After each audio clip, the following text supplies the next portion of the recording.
Here is a sentence that honestly just shouldn't make sense.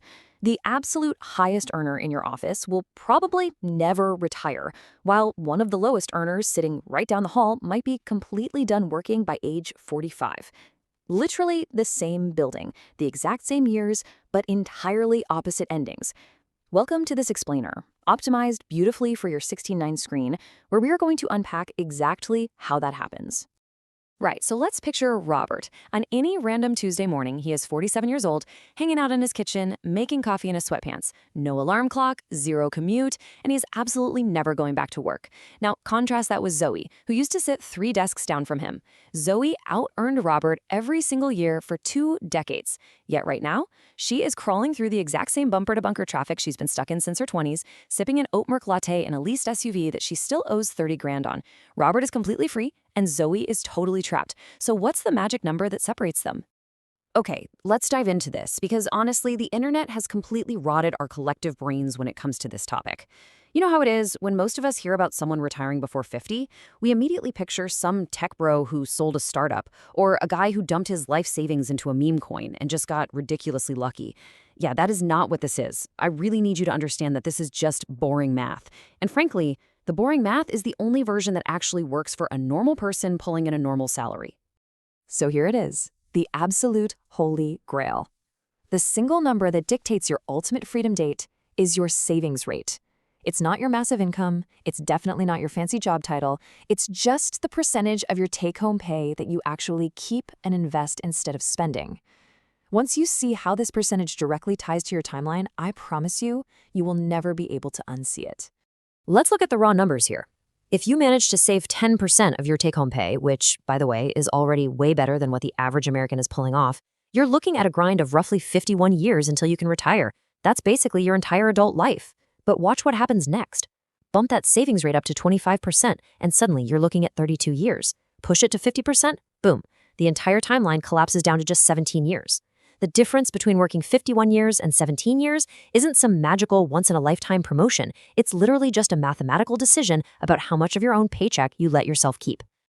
And this brilliantly illustrates why this whole concept is exponentially more powerful than just telling people, hey, go earn more money. Because think about it. When you earn more, you're really only pulling one lever. You increase the pile of savings. But when you spend less, you are pulling 2 levers at the exact same time. Every dollar you stop spending adds to your investments, sure, but it simultaneously lowers the total amount you need to live on for the rest of your life. The finish line literally sprints towards you. Which is precisely why a massive income all by itself retires absolutely nobody. Imagine someone pulling in $500,000 a year, but they spend all $500,000. Their savings rate is a giant 0. Their freedom date? Never. They are literally going to die at their desk. I mean, granted, it'll probably be a very nice ergonomic chair, but it's at their desk nonetheless. Meanwhile, a median earner quietly banking half their income just walks away in under 20 years. Same planet, wildly different outcomes. So why exactly did Zoe fail even though she out-earned Robert for decades? Well, it all comes down to a silent killer called hedonic adaptation. This is that sneaky psychological trap where you just instinctively upgrade your lifestyle to perfectly absorb every single raise you get. You know the drill, you get a pay bump, and within 2 months, you've moved into a nicer apartment, you lease that brand new SUV, and suddenly you're buying artisanal groceries. And guess what? You feel exactly as broke as you did before. Zoe essentially let her lifestyle hold hands with her income.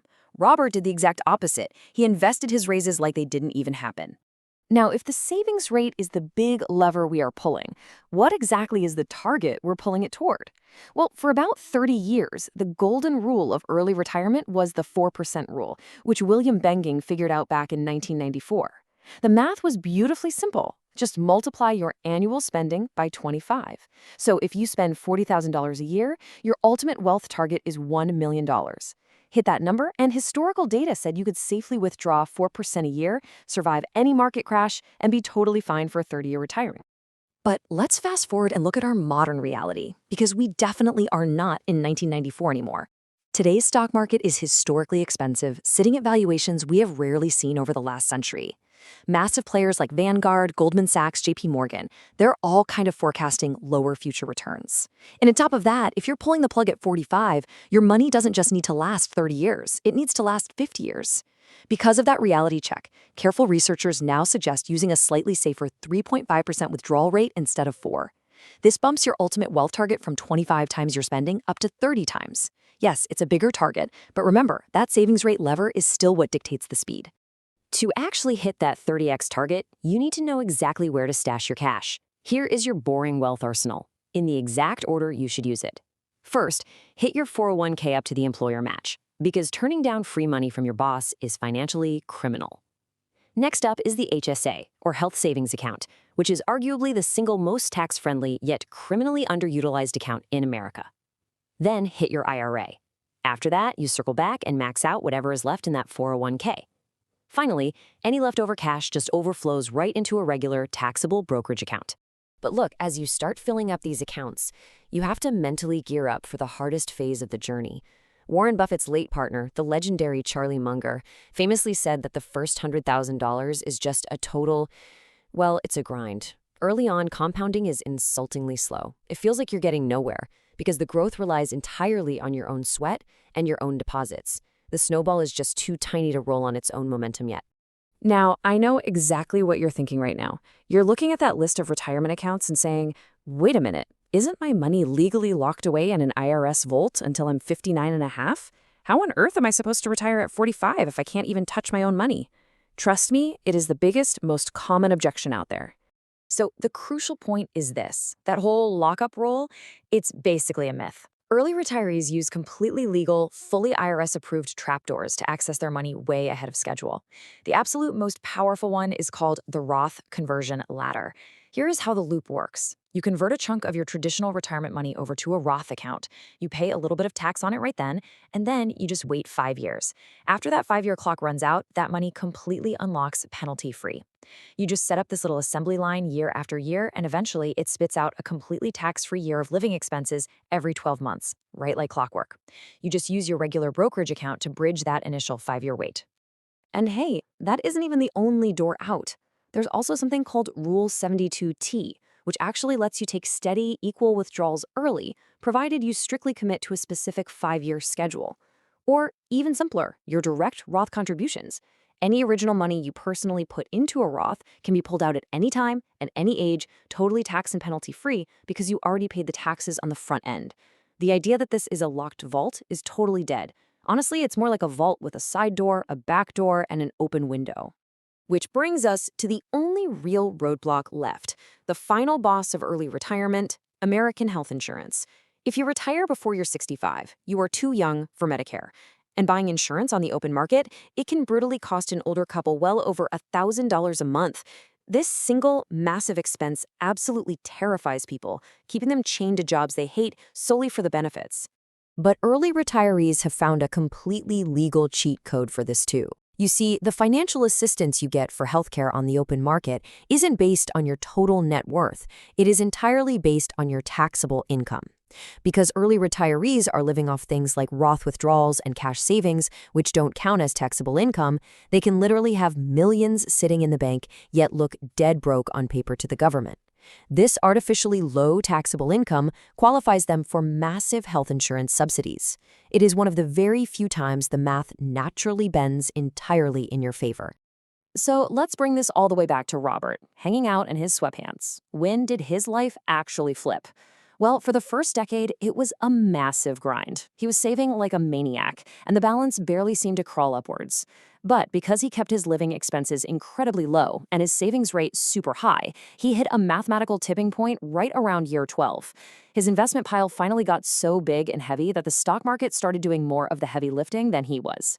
By his mid-40s, his portfolio was casually growing by 40 or 50 grand in a good year, which was more than he used to earn at his actual job. Basically, his money got a full-time job, so he didn't have to keep one. Now, we need to do a quick reality check here and be totally honest. Is pulling this off equally easy for everyone? Absolutely not. The underlying math works universally, for sure, but the day-to-day reality is drastically harder depending on the size of your paycheck. If you earn $150,000 a year, living on half of that is a bit uncomfortable, but it's very doable. But if you're in a median income, trying to maintain a 50% savings rate means surviving on roughly $40,000 a year. You add in kids, medical bills, or living in a pricey city, and that ranges from incredibly difficult to practically impossible. The lever always works, but for some of us, it just pulls a whole lot slower. Now, what's absolutely wild about this data is that you don't actually need to jump all the way to a 50% savings rate to completely alter the trajectory of your life. Just nudging your savings rate from 10% to 20% buys back roughly 14 years of your life. Just think about that. 14 years completely reclaimed with just one single adjustment to how you handle your paycheck. Zoe had literally every advantage, but because she never even attempted to pull this lever, she is still sitting in traffic. At the end of the day, retiring at 45 isn't some mandate. The whole point of this explainer is simply to show you that the choice actually exists. The boring math is incredibly real. The only thing standing between you and a completely different timeline is a percentage that you fully control. So as you take a hard look at your own finances this week, I want to leave you with one final undeniable question to figure out. What is your number?